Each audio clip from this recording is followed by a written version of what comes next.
Sorry, this is going to break my heart saying this out loud. I've had to separate my children. I think that's the hardest thing I've ever had to say.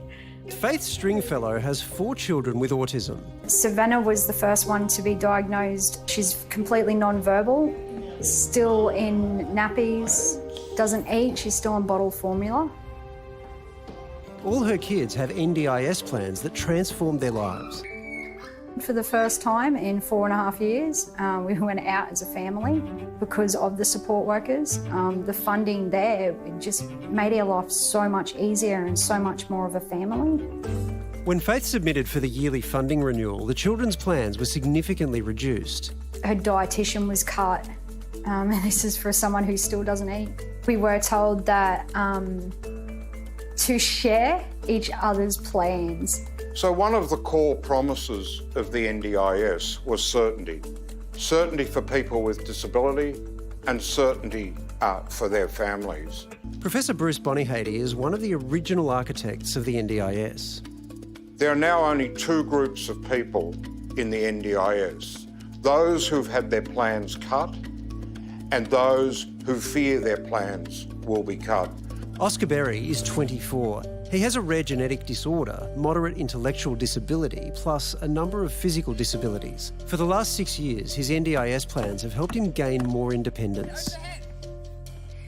I'll be learning about money transactions of buying groceries to cook a meal or buying lunch or dinner. With Oscar's plan up for renewal, his family applied for additional funds to cover occasional overnight respite care. The goal of that was to start building Oscar up to move out of home and to move into a share house with a couple of mates in a supported environment.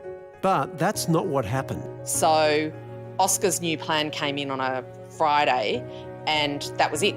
That's the line. So the new plan started that day.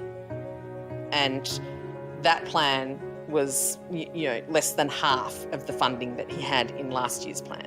That's not right. That's not right. Are these the 6 points here that had to be handed to you by your advisor? That's not right. The NDIS is supported by all sides of politics. Now, we are fully funding the National Disability Insurance Scheme. But living up to the commitment is proving costly. This year's tab is expected to exceed $30 billion, and there are claims it's costing more than Medicare. There are now 518,000 participants in the scheme, and 298,000 of them are receiving supports for the first time. The scheme has become much more bureaucratic than was ever intended, and what we need to do is to get back to basics, to that original idea that this is an insurance scheme that invests in people with disability and in the process maximises their lifetime opportunity and minimises lifetime costs. With funding reduced, Faith has been left with only one option: to separate her children each night. There was no other way to making the NDIS plans last. So 2 of my children will be with their support workers while 2 of them are at home. The support workers are only charging 7 hours a day. They're working around the clock. Even though I see them every day, I still miss my kids. I want to be a family, and this is what we're reduced to, is not being a family. Complaints to the NDIA, the agency which runs the NDIS, have exploded in the last few years. In the 2020 financial year, more than 38,000 internal reviews were dealt with, and when rulings were made, almost half varied the original decision. Many other people have had to pursue their cases even further. And that is leading to a record number of appeals to the Administrative Appeals Tribunal. There have been 3,450 appeals to the Administrative Appeals Tribunal in the last 6 months. And in more than half the cases, the tribunal went against the NDIS army of lawyers and either overturned or varied its decisions.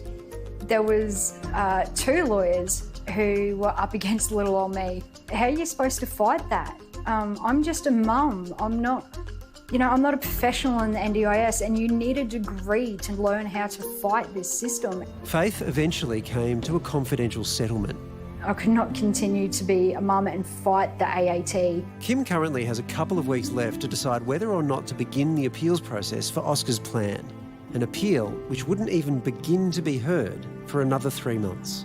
The risk is that the NDIS becomes a conversation about cost rather than value.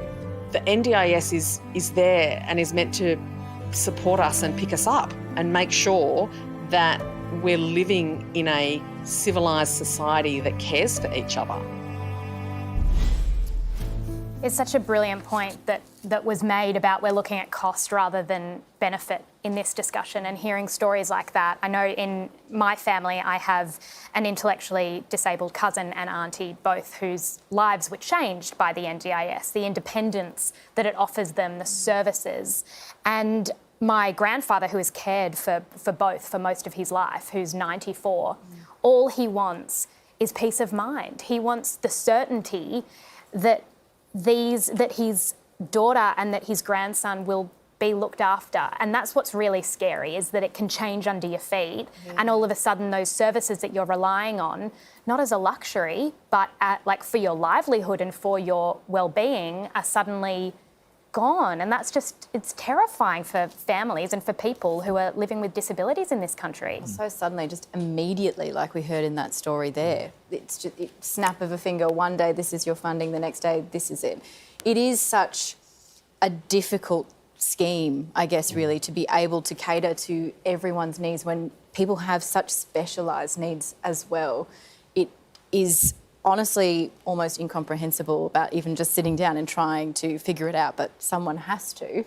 And that's why it's, you know, one of the biggest election issues, surely, because obviously there is enormous cost, and you've got 500,000 Australians who are directly affected by this.